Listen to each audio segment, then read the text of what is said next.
Hello and a very good evening to you.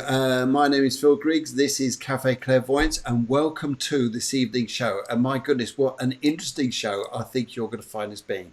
Always on a Tuesday night, we have a regular or special guest. And this is the first time I've actually invited my special guest on tonight. His name is Andy. He's a spiritual farmer. And you're going to go, what? What's the difference between a farmer and a spiritual farmer? Well, you're going to want to listen. You're going to want to know what's going on here, because this is just going to be absolutely fascinating. I'm sure that you want to look into this show to find out what it's all about. Anyway, so my name's Phil Griggs. I'm your host for the evening. If you've never joined the show before, a big welcome to you.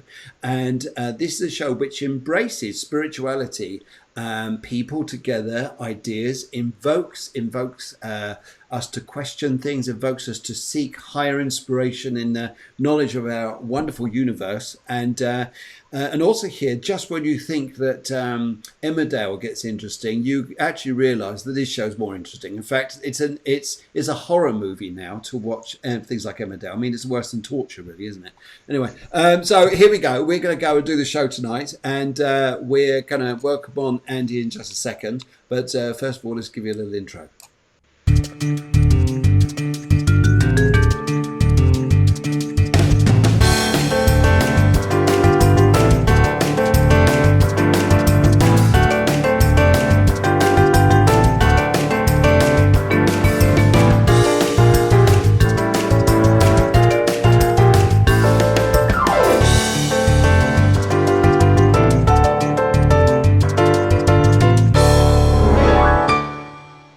Now, you may not be into farming, and really, I'm not. I must be perfectly honest. In fact, the green-fingered person in the family is my wife, and so she's eagerly not just producing the show, she's listening to.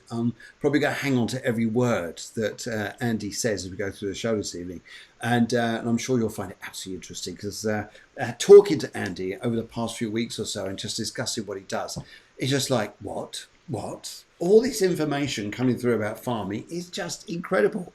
So if you have an allotment, if you have a garden which you enjoy growing flowers and things like this here, and your own vegetables, and even if you have a little tray of flowers on your balcony which simulates your garden, then this is the show for you. Plus the fact, I just think you'll find it interesting anyway, because he's such an interesting guy to listen to.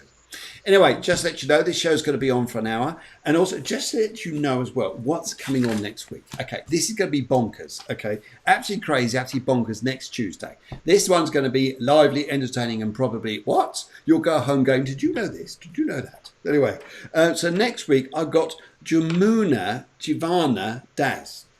You're going, okay, that's nice. That's nice. Anyway, just say that again. Jivana Das. He is actually a Hare Krishna devotee.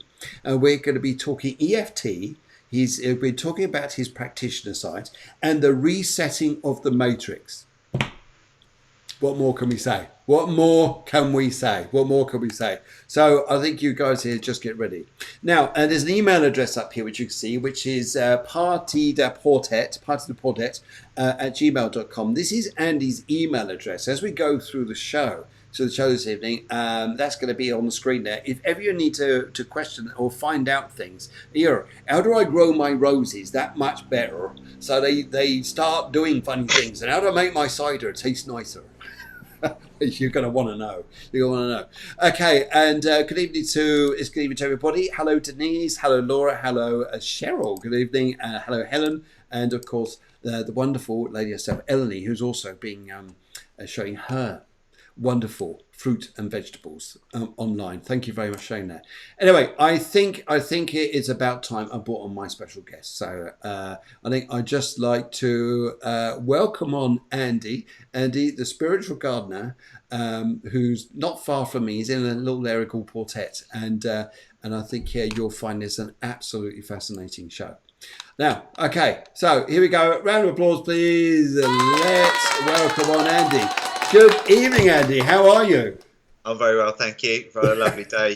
We've been out actually to Mondo Mar today to look at the fishes and stuff with our little boy, 2-year-old Alexander, who's had a lovely time. So yeah, it's been a fantastic day, and this is a nice way to round it off. Brilliant, brilliant, brilliant. Yes, great. So, right, everybody's saying hello at the show in a minute. So, a big evening to you all. Great evening. Okay, right. So, Andy, you came out to Spain. How many years ago did you come out to Spain? We've been here about 3.5 years now. So we came obviously from the UK, and Yeah. yeah, a little bit tired of the weather and stuff in the UK. But one of the things we just wanted to get into a more relaxing lifestyle. So we hopped on a boat, as it were, and drove over from Blighty, and yeah, we've been enjoying ourselves ever since. So Okay, fantastic. And what part of the UK do you come from? we're from Oxford originally. Well, I'm from Oxford, and my better half is from Nottingham. So Okay, okay. Well, they're not too far away from each other anyway. Not too that no, far away, are they? No. no. Okay, and then you came out to Spain. And was it your idea to take up farming? Did you have this revolutionary idea to think this is what you're going to do, or did you have other ideas? No, not really. We came out. I came out as a pretty blank canvas. I used to be a wireless network engineer in the UK, so I was into IP computer networking. We kind of sold a company in the UK, and just before we came out here, and I was just sort of shooting the breeze, as it were, enjoying the sunshine. But one of the things I've always done as a bit of a relaxation is to grow my own food. And so immediately, sort of when we got out here, we did start growing food for the house. And then we got a little carried away because you've been out and you've sort of seen the land that we've got here. We got quite a bit of space, so we immediately thought to ourselves, okay, let's ramp up what we're doing personally, and maybe help out a few more friends. And then they started to tell their friends, and they started to tell their friends. So very quickly, farming was kind of, I guess, a job role that was kind of given to me in some Okay. respects. But yeah. Okay, and then you turn this into spiritual farming. I mean, what?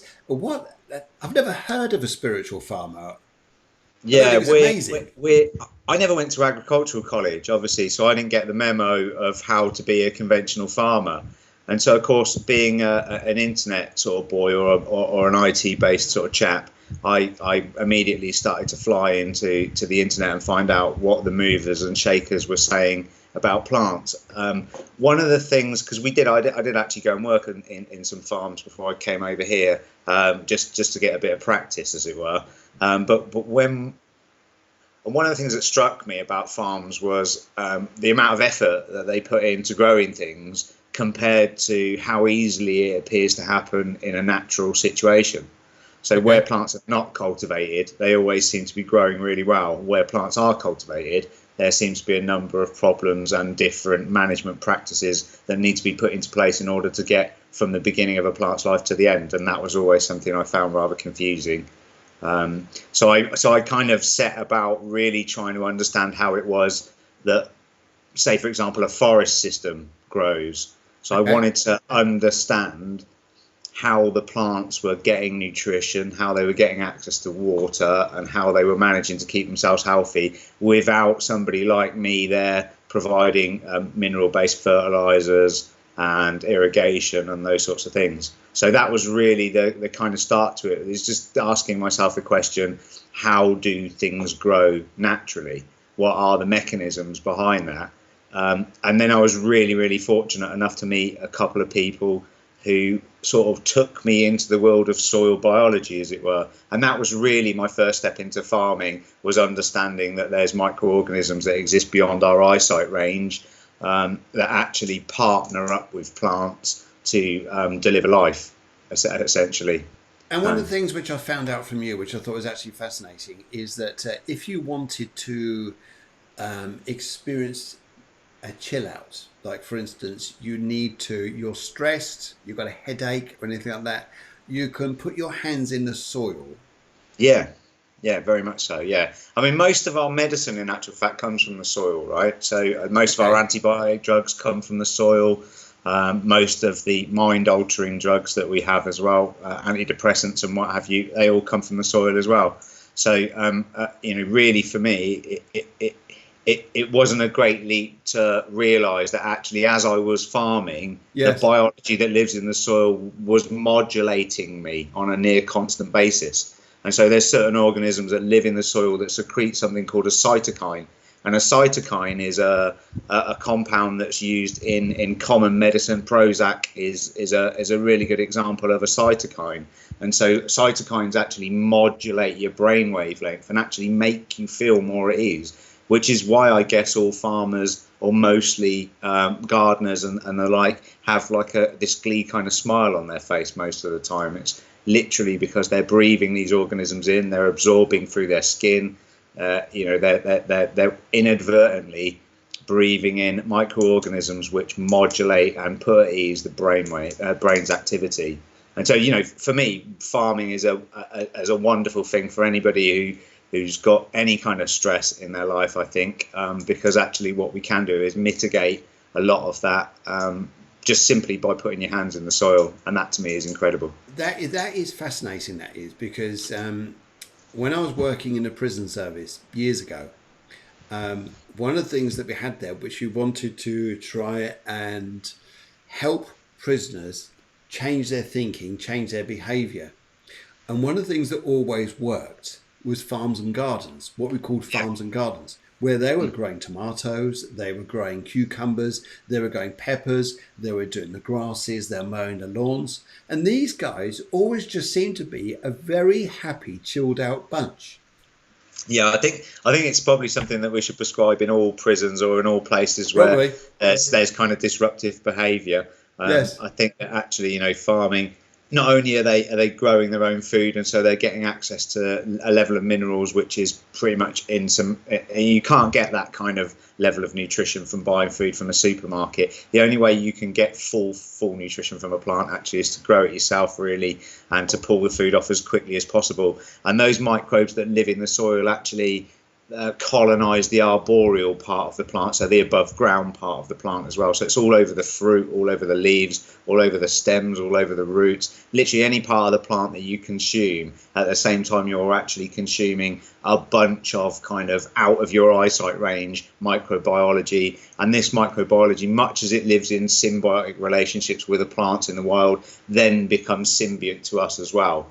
So there's a lot of our existence that we owe to the microbes that we cultivate inside us, if we will. And actually a lot of the kind of problems I see with food are coming from the fact that the food is absent of this kind of microbiology, or that it's treated with a particular product which makes it unlikely that those those microorganisms are going to survive inside you. And so when that happens, obviously, we start to get a breakdown in the mineral acquisition from our food.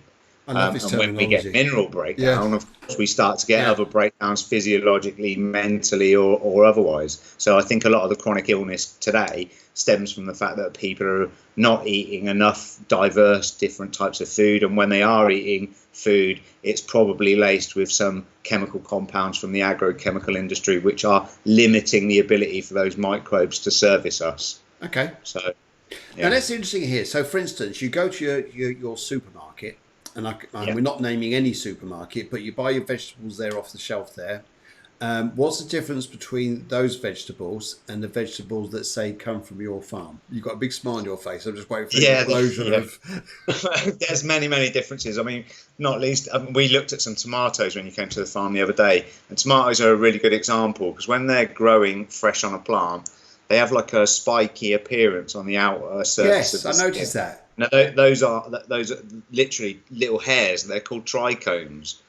So, and they're actually covered as well in this microbiology, and that microbiology can help us assimilate the nutrients from the tomato more efficiently when we eat it, right? So when you leave a tomato for any length of time, what happens is those dry up and break off. They snap off in effect and just drop onto the floor. And then you're eating the tomato absent of that microbiology on the surface of it. And in particular, tomatoes are a good crop because normally they pick them from the vine green in most cases, and then they ripen them using a synthetic ethylene. Okay. So as a tomato ripens, it releases an ethylene gas, and that speeds up the ripening process. It converts the sugars, if you will. Okay. But when you do that automatically, you actually, or when you do that in artificial conditions, you actually take away a lot of the flavour value. So it stops producing flavour at the point at which you pick it, and then you artificially ripen it, but you're not getting the flavour because the flavour development process has been halted. So that's why people eat a lot of tasteless tomatoes when they go to the supermarket. But you still get those. I must admit, when you taste tomato from the supermarket compared to one that's been homegrown, the difference is enormous. And obviously the goodness and the compounds that are broken down in those tomatoes is, as you say, pretty big. So we have to eat probably 3 times as much in the way of veg, or 5 times as much in the way of veg, to give us enough support there in order for us to. So the body works on cellular feedback loops, right? So if you've got enough nutrition, then your body will send a signal.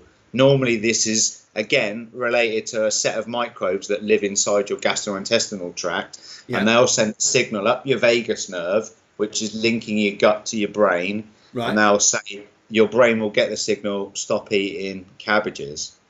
So of course the food industry know this lesson, and so they make food which bypasses that biological system. So this is why you can eat a packet of Mr. Kipling cakes, but you won't eat a whole cabbage.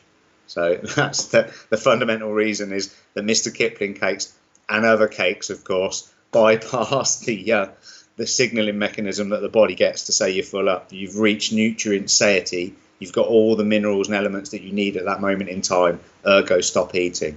And of course, in terms of people managing weight control, that's incredibly important, right? Yes, because Mr. Kipling cakes or something like that. Actually, we can't really say the name of the cakes, but cakes in general bypass that and just keep eating them and thinking, oh, this is nice. It's got fruit. It's good for me. Yeah. But partly the body continues to consume these things because it's desperately trying to get the nutrients that it needs to get through the day. Yes. And so you just eat more and more and more of them. Okay. But because you haven't got that mechanism that says, all right, that's enough biscuits and cakes, stop now, Phil.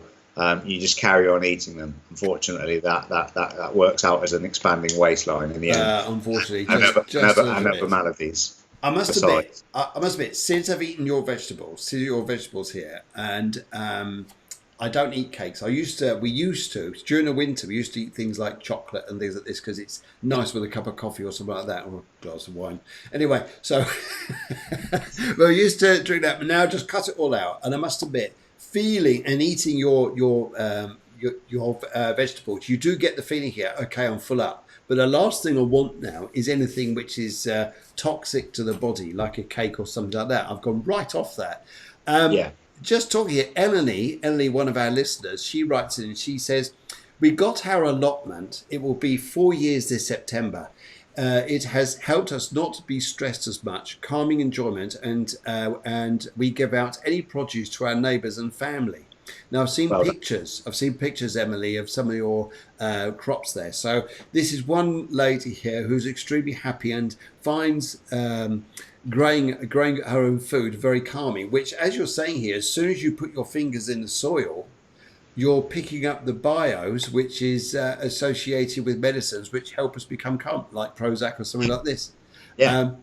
And interesting enough here, we've got Betty who says, I hate Prozac.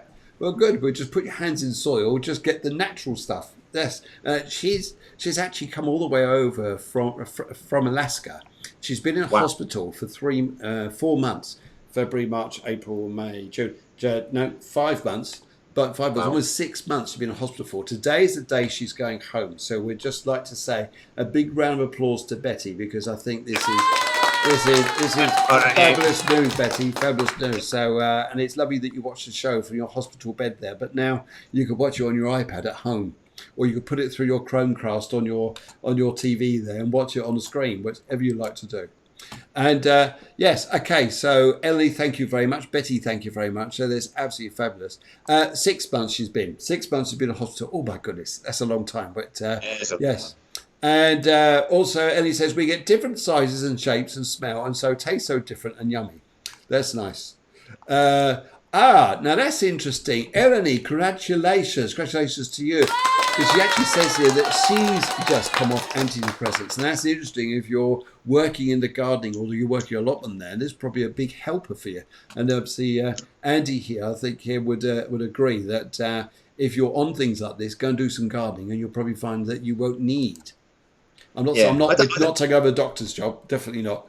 yeah, I'm not saying stop doing medication or whatever. Yeah, And definitely something consult with your doctor. But for sure, like to know that most of the medication that you're taking has its origins in the soil yeah, probably gives us an idea that we can get the access to these things without necessarily going through medical paths directly. But as I said, I mean, I'm not suggesting people stop taking medicine, and there's no, some really good no, examples of that. absolutely not.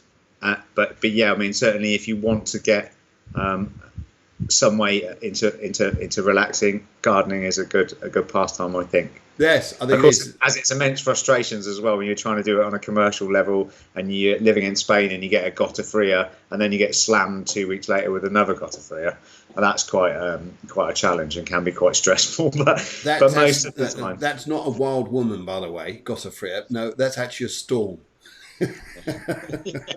yeah, heavy rainfall. Heavy rainfall, very heavy rainfall. Mind you, maybe there is a woman out there called Gossifria who provides a lot of rainfall and storms. Maybe there is. Maybe I have to invite her on the show one day. Bring on some storms there. Okay, so people, they want to grow their cabbages, they want to grow their broccoli, their peas, their runner beans.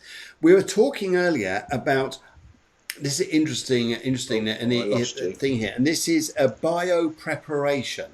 So before you plant your broccoli, what is it that's got to happen to the soil that helps here? What is it that we got to do to the soil in order to help things like our plants grow? Because I didn't know anything about this. I just thought, oh, you're still there. We just froze a little bit. You'll come back on in a second.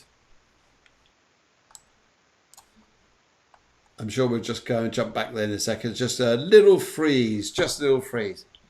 Anyway, guys, so what we're talking about here just before, I'm sure we'll just come back, even if I have to call him back in a second. Yes, okay, call him back in a second. And but what we're talking about here was what we call biopreparation. And biopreparation is doing stuff to the soil before you actually seed your allotments, your garden, your little tray on your balcony.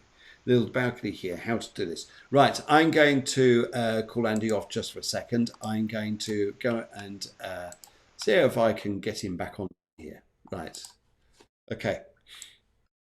And so this is Andy's email address there that you can see there. And I think it's just, here we go, we're back on now. Sorry about that, mate. That's all right, no problem at all. Unreliable networks. Yes.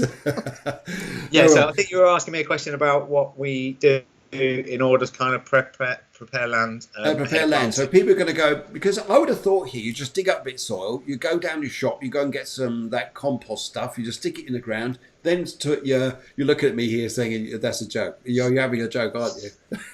and that's it. You just plant your broccoli and off you go. I mean, or your sprouts. Yeah.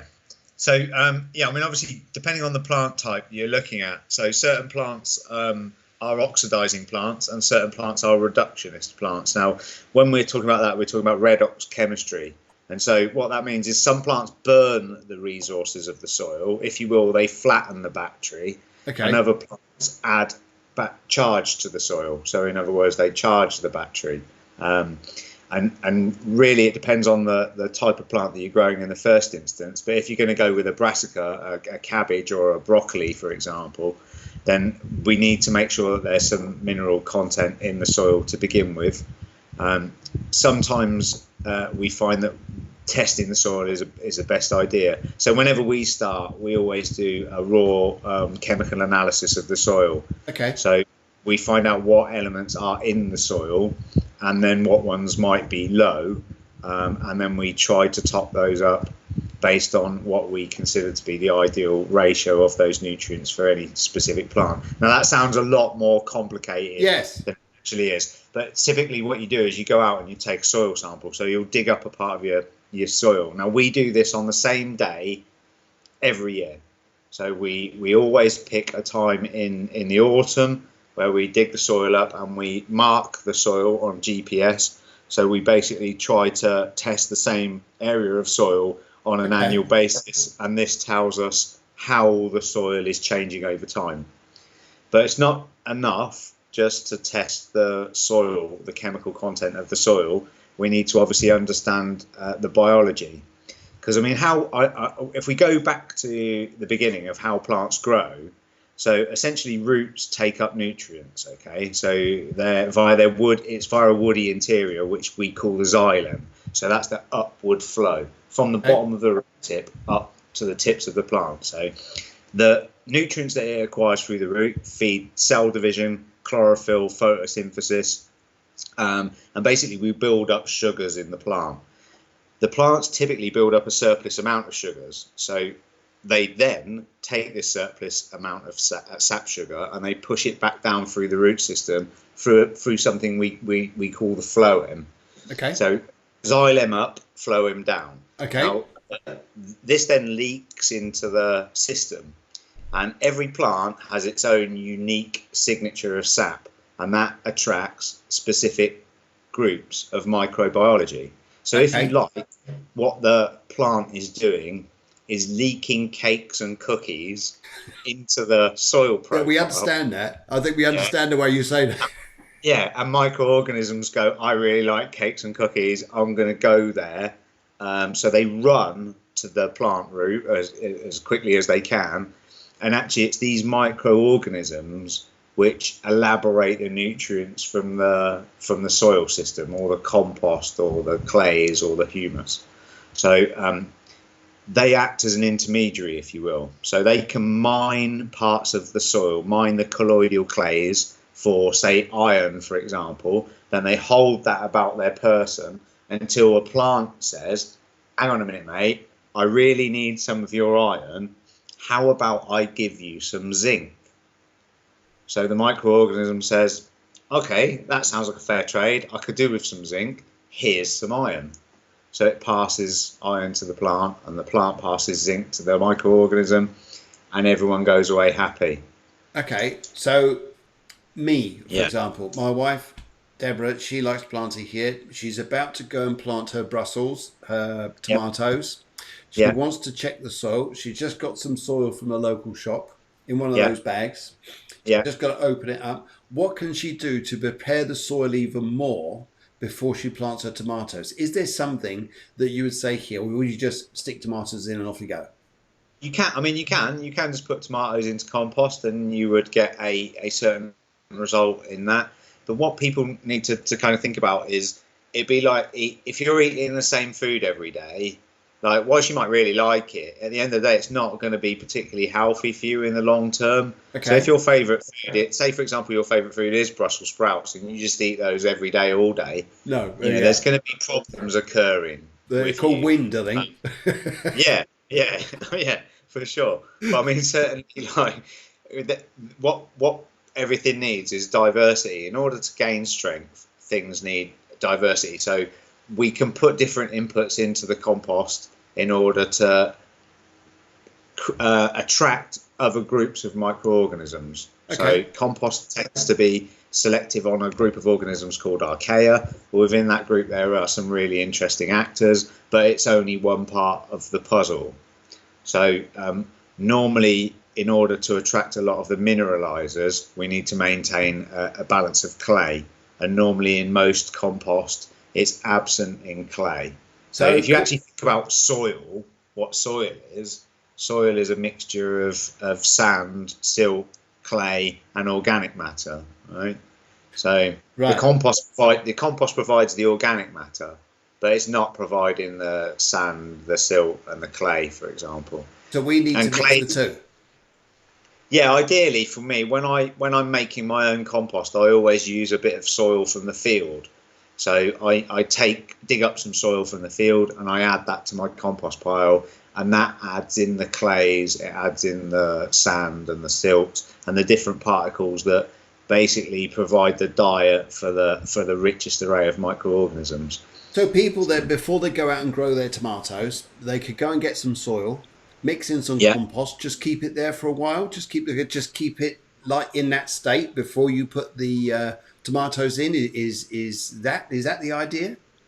Yeah, there is something that we refer to lovingly as cooking the soil, which literally means that you can get some compost and you can put in something like clay, you can put in some minerals like iron or magnesium or calcium. And actually then you just leave that for a set amount of time and it homogenizes, if you will, so it balances. So if Because we one of the do, yeah, because most people, for instance, they're going to grow their, they're going to start planting their tomatoes at a certain time of year. Would you then yeah, suggest people do this about 3 or 4 months before? yeah, they can do. Yeah, I mean, certainly you might not need that much time, especially in Spain where it's a little hotter and the dynamic energy in the system is a little greater, and so the metabolism is a bit faster. But certainly, yeah, there's something to be said for buying a pile of compost, chucking in a bunch of different minerals. So that could be, say, you buy a bag of volcanic rock dust or some sea minerals, and you add that to the compost pile, and then you let that give that a bit of time to settle in the pile, and then you can start using it from that point forward. Okay. So, but yeah, Wow. it's just like composting. So, Well, okay. Now we've got some questions coming in. And guys, if you've got any yeah. questions out there about planting your sprouts, your greens, your cabbages, your broccoli, your whatever it is you want to go and do, whatever it is you're going to go and plant, then please ask away. But so far, this is interesting. So far, your compost, your normal compost here, it needs some soil. It needs to have some sea salts or different things or minerals, sea minerals to go in this. Plus, like seaweed, is that one of them you could add into it, for example? Yeah, you can. Yeah, yeah. We use a lot of kelp meal here on the farm. So kelp meal is a particularly interesting product. You can also buy liquid seaweed as well if you can't get hold of kelp meal, and that's readily available on the internet. But again, it's a fantastic product. It contains an awful lot of compounds in it, and specifically with seaweed, it contains a lot of the cytokines. And so in a plant, cytokine is used for root growth.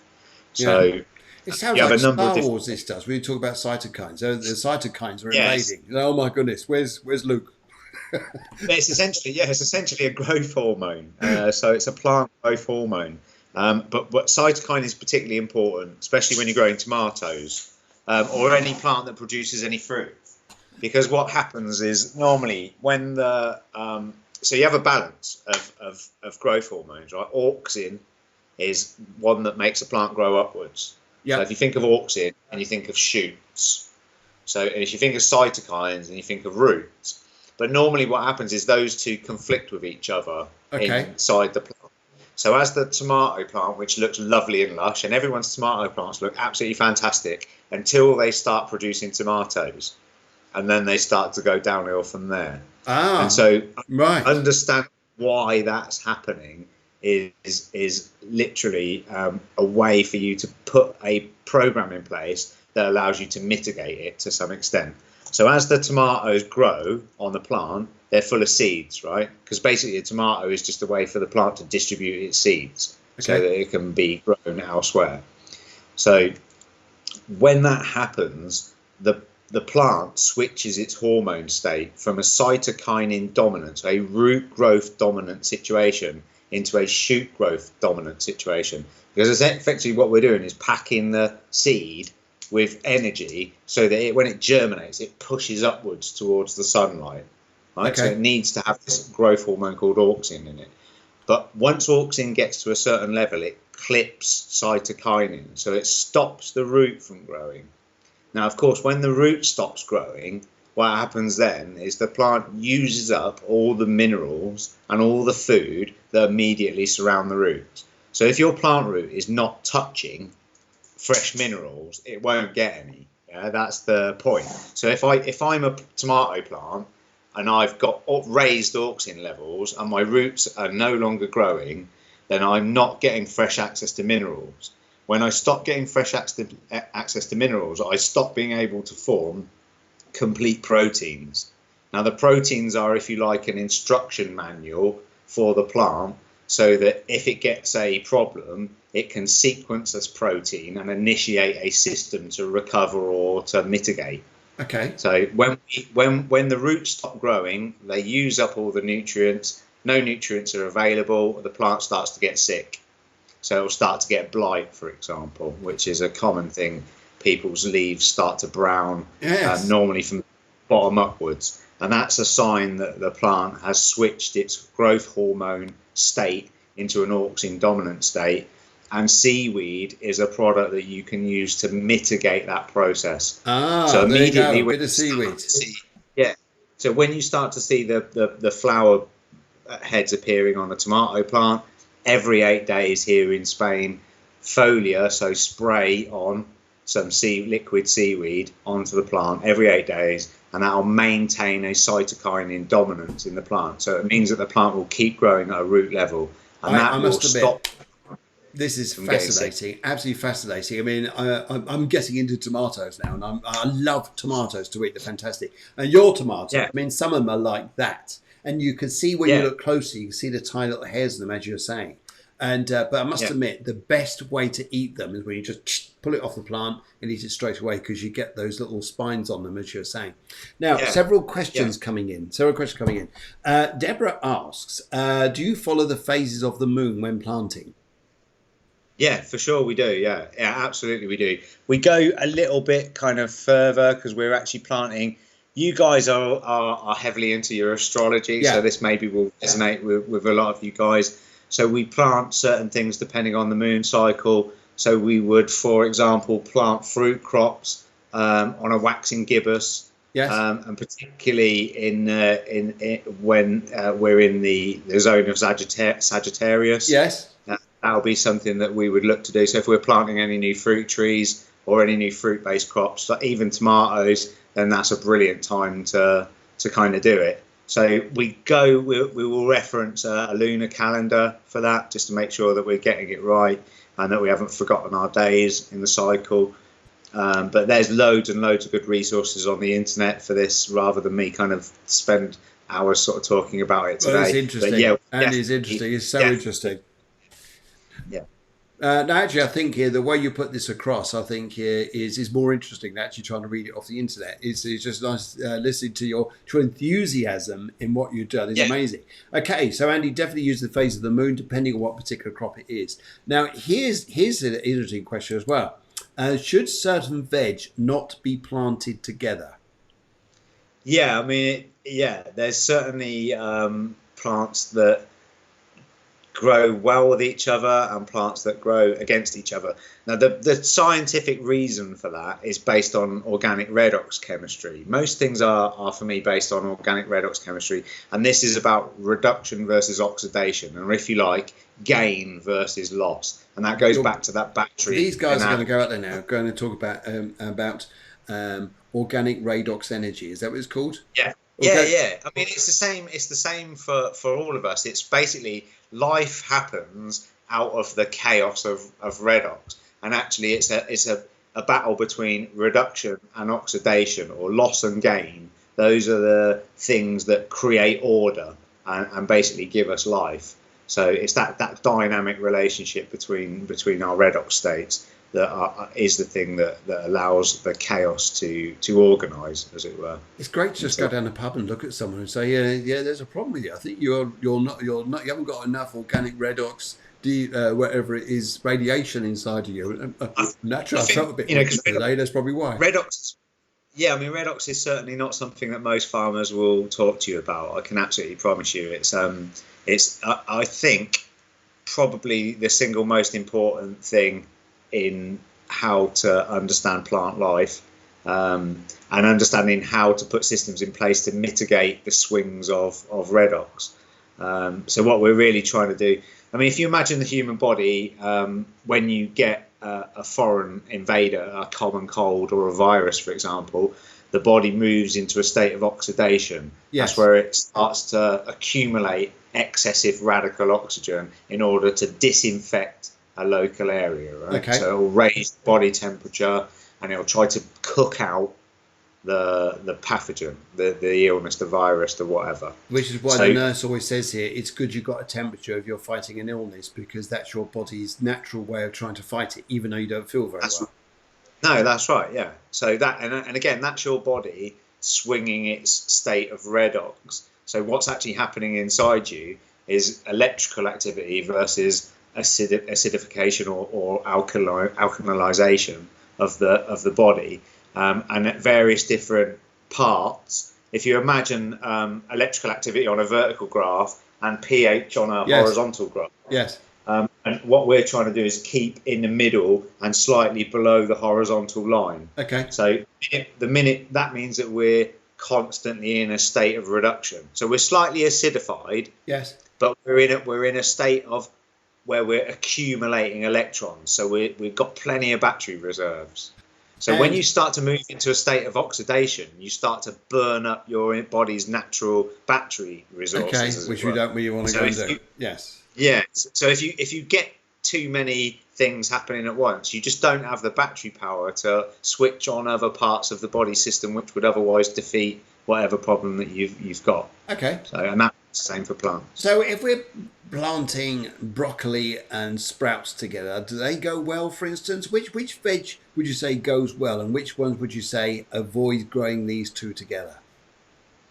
There's quite a lot of companion. So we call them companion plants that grow together. Okay. So, for example, we grow sweet corn or maize on the farm, and we do that in partnership with soy.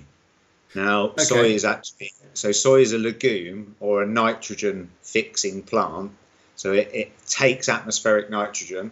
So for every square foot of farm soil, there's about 3/4 of a ton of available nitrogen. So that's a lot. In the air, 78% of our atmosphere is nitrogen. Yes. Right?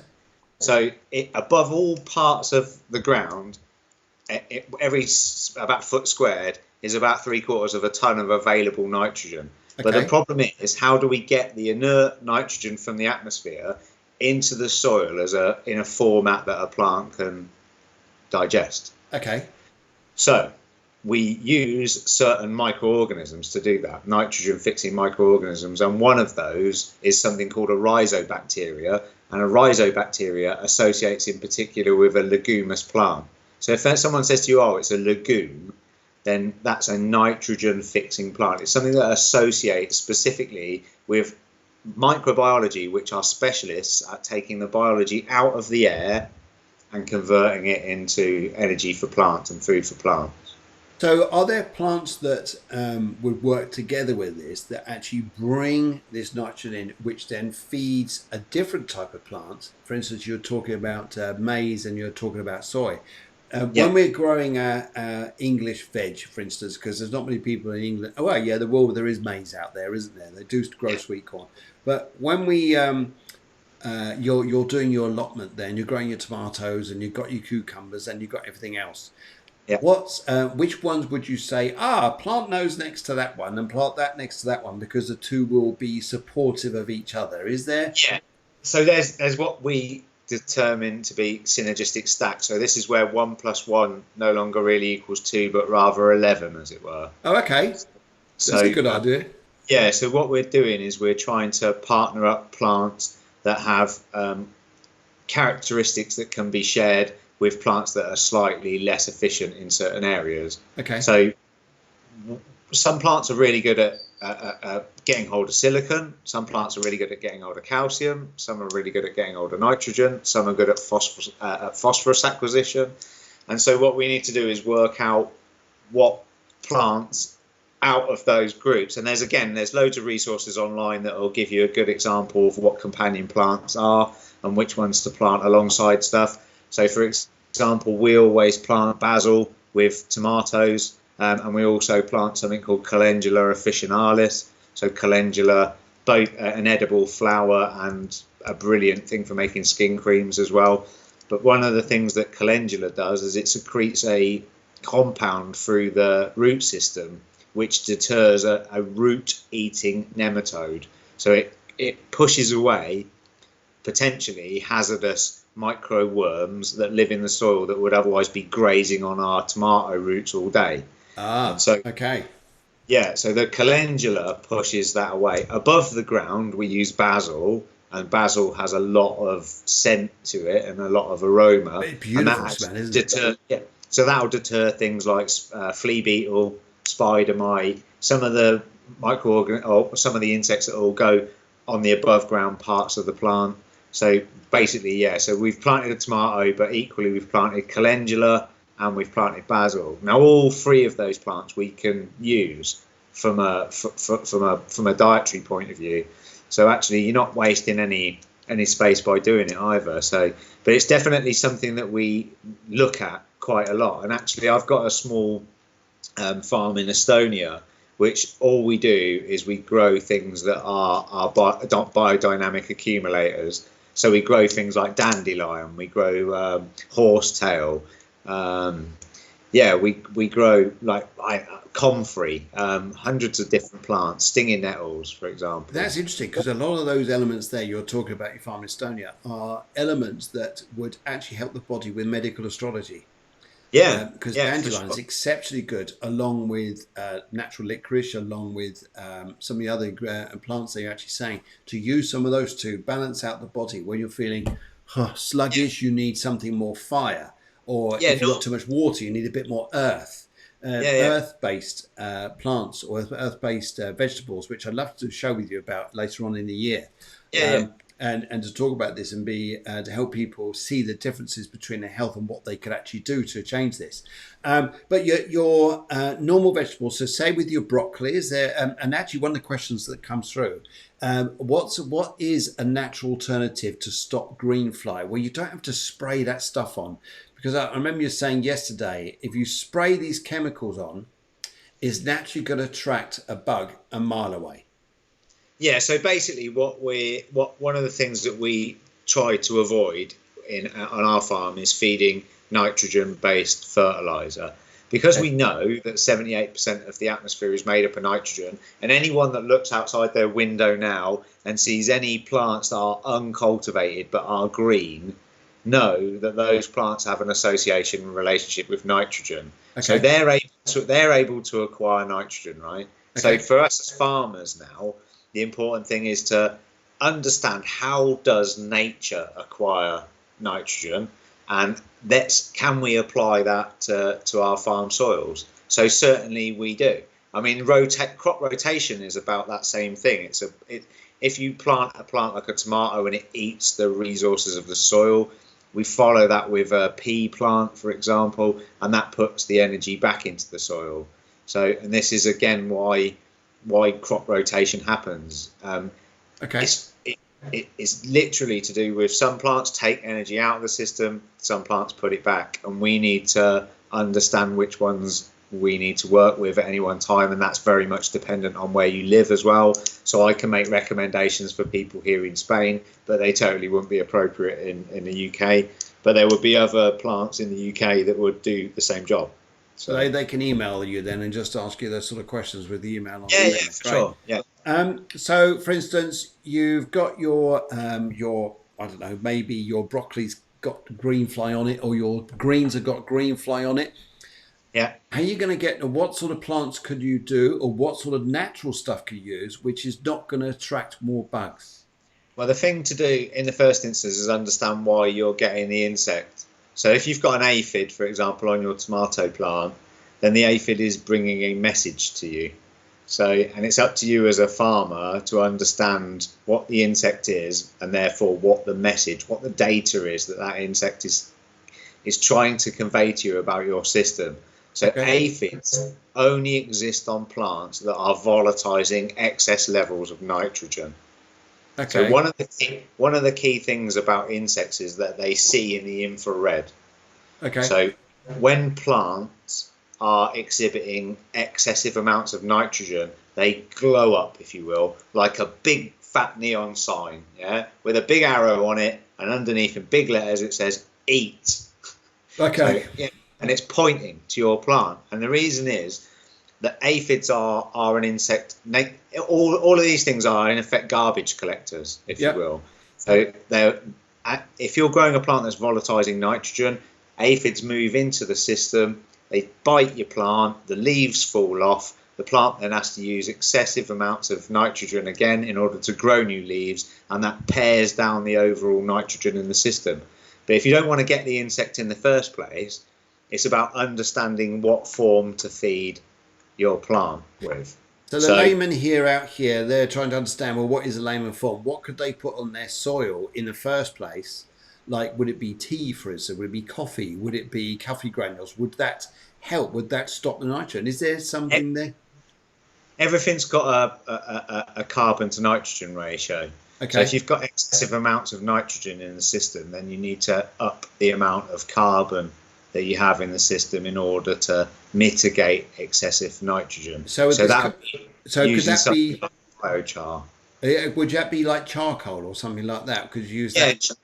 charcoal, but more you're really looking at something that's pyrolyzed. So if you like, it's like oven baked rather than burnt directly with a flame. Um, you want something that's basically dry baked, like when you put food in the oven.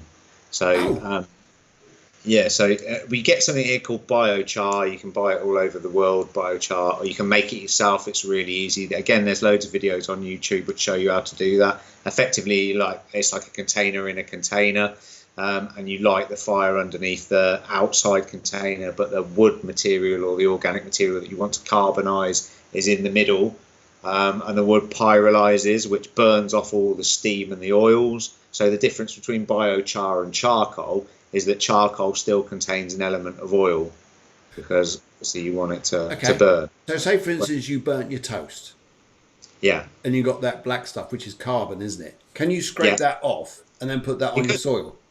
Yeah, you could do. Yeah, there'd be no reason why you couldn't do that. And I that could mean, one of stop the your green things fly. about well, what would stop green fly is understanding what you're doing to attract the green fly in the first place. Yeah, So I compost wouldn't is have a really good. clue. It's a really good case in point because you can buy compost, but compost in a lot of cases is relatively unbalanced. And so when you put it on the plant, it converts to excessive levels of nitrogen, and then the excessive nitrogen is volatilized out of the leaf, and the insects, of course, see that as an infrared signal pump, and they follow it, and they can see this from up to 1,600 meters, which is That's a close to a long way mile. away, isn't it, for a bug, a tiny Yeah, little bug that big, to go and see that plant giving off extra nitrogen like that red yeah, colour in the infrared. Okay, what yeah. about a natural? So we often go down the shops and they say, "Oh, spray this stuff on your roses, on your plants, on your vegetables to kill off the green fly," which is then going, "Oh my God, this has got chemicals in it." What could you Yeah. use, which is a natural thing to be able to get to kill off So the? most insects actually don't like seaweed. So if you're applying seaweed to your plant, then most of the insects are going to leave almost immediately. I Okay, mean, seaweed, again, one of the things with seaweed is it doesn't contain large amounts of nitrogen. So nitrogen is in a couple of different forms, right? Most of the time when you buy fertilizer from the shop, yeah, that'll either be a plus charged form of nitrogen, i.e. ammonia nitrate, which is chemically NH4 plus, okay, or it'll be nitrate nitrogen, which is a negative form of nitrogen, and that is NO3 minus if you right, look at it. okay, So most plants prefer ammonia forms of nitrogen, positively charged forms of nitrogen. If you're going to go for a fertilizer, that's the one to go for. The reason is plant roots are negatively charged in most instances. So in order to get a positive and a negative will just bind together really easy. There's no payment to be made on either side. okay, But normally what happens is we engage in practices which oxidize the soil. So we dig it up all the time, we're always tilling it. We always apply fertilizers and stuff, which again introduce high amounts of oxygen into the system. And this converts the ammonia nitrate, so the positively charged nitrate, takes off the hydrogen, replaces it with an oxygen, and it becomes negatively charged. okay. So then the plants are in a situation where they're negative themselves and they have to try to consume some negative food. So if you can imagine, that's not an easy process. No, So the plant then has to fabricate a special protein in order to absorb the food in its negative state. So when it's doing this, it's diverted its attention away from other aspects, and those could be managing the plant from a heat perspective, managing water loss, managing insect predation. None of those things are kind of available while the plant is diverting all its energy into converting its food into something that it can later eat. okay. It's like me, if I tried to shove a whole turkey in your mouth in one go, you would quickly reject it. I'll be But going if we fucking chop it mad. up, yeah, if we chop it up into smaller pieces, it might be something that you can process. Yeah. So Okay. Okay. We've also got other questions coming up here. Now, you make organic soap, yeah, we do. Yeah, and yeah, that's made with olive oil. Is that right? It is, yeah. Nothing but olive oil and uncarboxylated as well. So normally when you get olive oil soap, it's made out of olive oil that's already been used for cooking.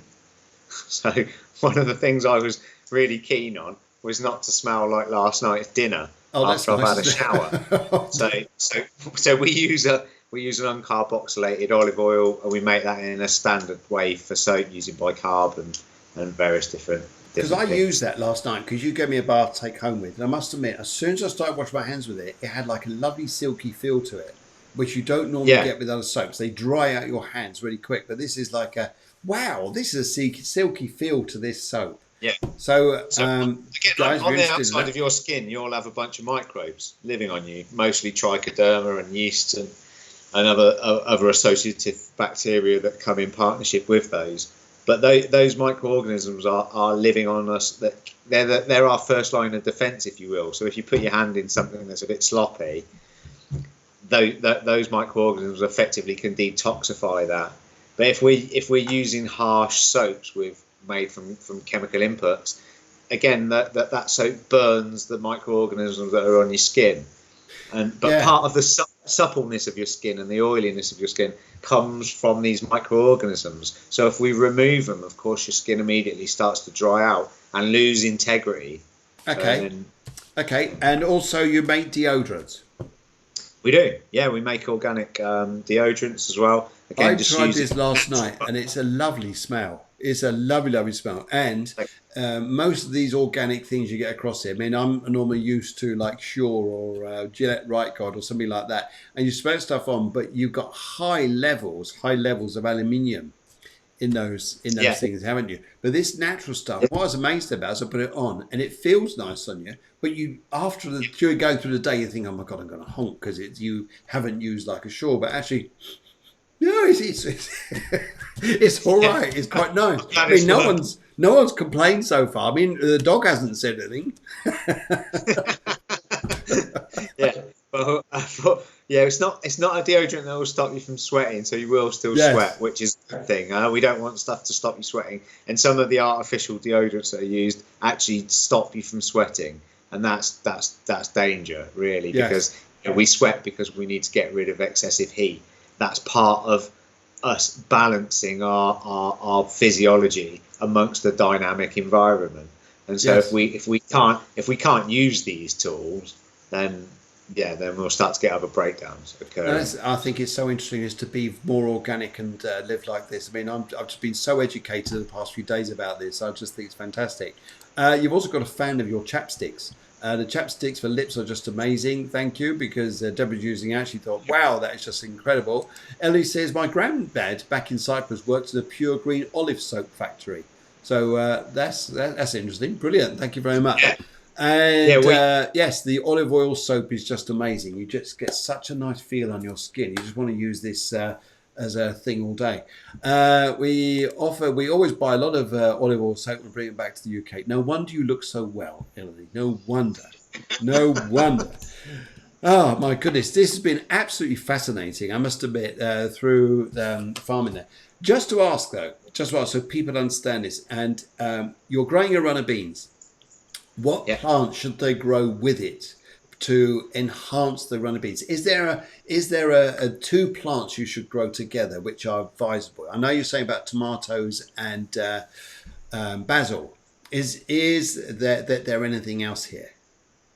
Yeah, I mean, we there's quite a lot of focus that we've taken from kind of Native American Indians and Native South American Indians, Right. something called the Three Sisters planting method. So if you're planting a bean, we can plant again some corn you're basically planting three plants together, and that's to capitalize on space, because you're growing both vertically and horizontally, but also each of those plants bring something to the table which benefit each other. So they become dynamic accumulators or synergistic stacks, if you will.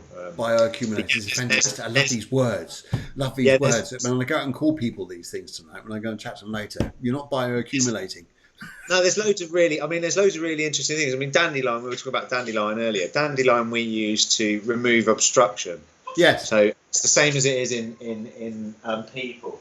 So if you've got a blockage in the liver, then dandelion is a really good product for that.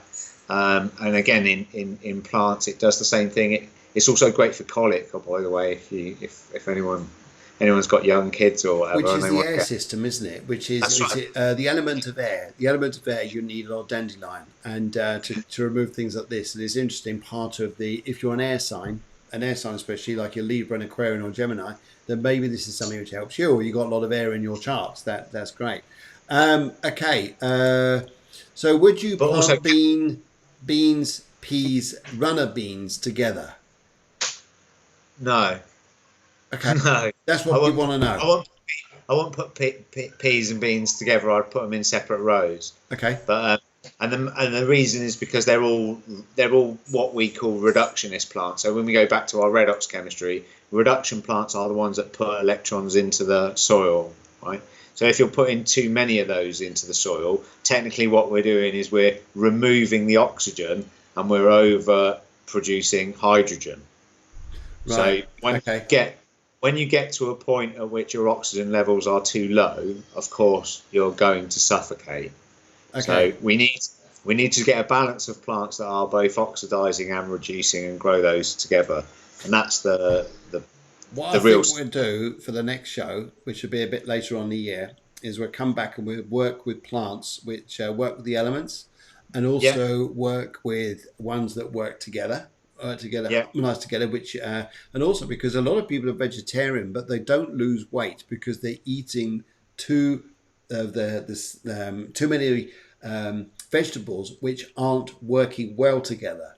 And no, that, yeah, I agree. yeah, Yeah, that's yeah. interesting. There's something that people can look at really quickly. It's called Mulder's chart. Now, Mulder's chart shows elements in plants specifically, and how certain elements are antagonists, Okay. or certain plants are assimilators. So they either Mulder's help. chart. Is that MOUL? Mulders, as Uh, in Mulder and Scully. Okay. Yeah, Mulders. that's it. Yeah, Mulder's chart, and Mulder's that chart. basically Okay. shows you on a sphere the 17 or so elements related to photosynthesis, and which ones of them antagonize or otherwise. So which ones you don't want to put together in a mix and then put on your plants, which ones you can mix together successfully. That's going to be very interesting. Mulder's charts. Yes, I'm going to look up that, and we can have a good discussion about that coming later on in the year. And work with medical astrology and your experience with spiritual farming, how to do this here. And I think this is, wow. There are so many questions, and yet the hour just flown by. So, but Andy, I just want to say here, thank you so much. If you've got questions for Andy, I know some of you are asking here, where can you buy products from? If you want to email Andy, by all means do. He will be more than happy to help you. Happy to help you. There's his email address, partydeportet@gmail.com. And So we have got a website as well for Better Organics if people want to have a look at that. Which Better is Organics. Just www.better, obviously as in the word better, and then Betterorganics.com. Okay, rather than a C at the end, it's an X. So it's organics with an X. Okay, so okay. I'm going to look at this. ORGANIX. Organics with an X at the end or a C, you say? Instead of the C, it's an X at the end, yeah. So it's betterorganics.com. Brilliant. I've got so many overlays coming up here. There we go. I'll put that above me. There you go. Betterorganics.com. Is that right? Betterorganics.com. Yeah, that's right. So and there you can buy biostimulants and also biology. So we make a bunch of stuff, root associative fungus and related microorganisms. Those microorganisms are the ones that solubilize or make available the mineral part of the equation of life. So anyone that knows anything about plants, when they bring in sunlight energy, they basically are converting into sugars. They bind those simple sugars together and they bookend it with a metal cofactor, a mineral cofactor, so magnesium or iron or copper or manganese. And actually they form proteins, and those proteins unlock certain aspects of the plant's life cycle. So manganese being a prime example. If a plant doesn't have access to manganese, it can't split water. Okay. So right. There you go. So much information. I've learned so much here. Just absolutely mind-blowing. Andy, this has been absolutely fascinating. Thank you so much for coming on tonight. And I know people, we've got people here from New York. We've got people here from other parts of America. We've got England. We've got Belgium. And we've also got the UK. So people from all over the place. So I'm just absolutely thrilled. I know that people want to come back and watch this show again from different parts who are fast asleep at the moment because they're wrong out of the world, or they're just getting up and just saying, right, okay. But anyway, Andy, thank you. Thank you very, very much indeed, and a big hoot from us.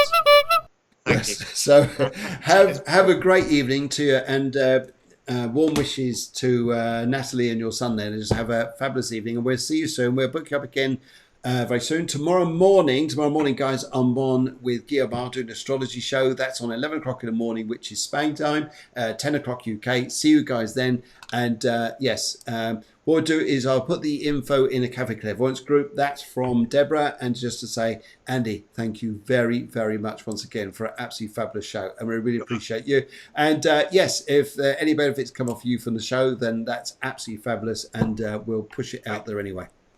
Yeah, and anyone got any questions, then obviously they've got my email. So if I don't get to straight away, I will get to you, I promise.